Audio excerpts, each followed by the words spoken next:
talking to Ryan Gilleland, Cavaliers fall a little short. 1-0. What'd you see out of your group? I think we competed from the start to the finish. That was just a great high school baseball game. Our pitchers did outstanding. We made plays on defense as well. Obviously, offensively, we didn't get much going tonight. Glaze was complimentary of Mitchell on the mound. What'd you see out of Mitchell? Yeah, Mitchell, he's always a competitor. So he probably didn't have his best stuff in those first couple innings, but he battled out of it and kept his pitch count low there towards those middle innings and kept us right where we needed to be at a 0-0 game there. And he gave us everything he had through those 6 innings. What about Caleb in the 7th?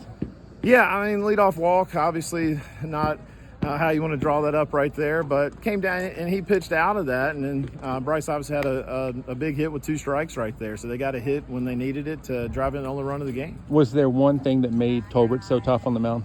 Yeah, I think first pitch strikes. He did a good job of getting ahead of our hitters and really pounding the zone, so he did a really good job of hitting the spots, and we didn't make a ton of adjustments offensively right there, which was a little bit disappointing, but tip your cap to him. He threw a heck of a game. How much does your whole team need that closer's mentality to forget this one?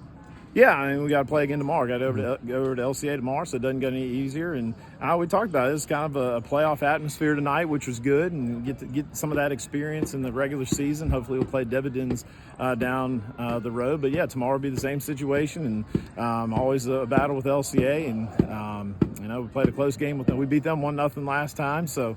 See how they bounce back. And I told them that's a good thing is you get to play again tomorrow. You don't have to think about that loss too long because you got to get back on the bus tomorrow and go over to LCA. Do layoffs worry you when it gets to the playoffs that your team might not have played for 4 or 5 days? I don't know. It might have played a factor, but it didn't play a role in Bryce throwing a great. No, game when it gets to the playoffs, if you guys have to sit 4 or 5 days, is that a concern? I don't think so. It's just how you prepare, and everybody obviously had to deal with the rain last week, and then and we'll have some time off before the regional start. I think in the first week of June or something like that. But it was good to get back out and see some live pitching. It was really good pitching that we saw, and we'll see really good pitching tomorrow night at LCA as well. But that's what we need to see. We need to see good pitching. We got to be able to compete against good pitching, and we got to be able to do some little things maybe a little bit better.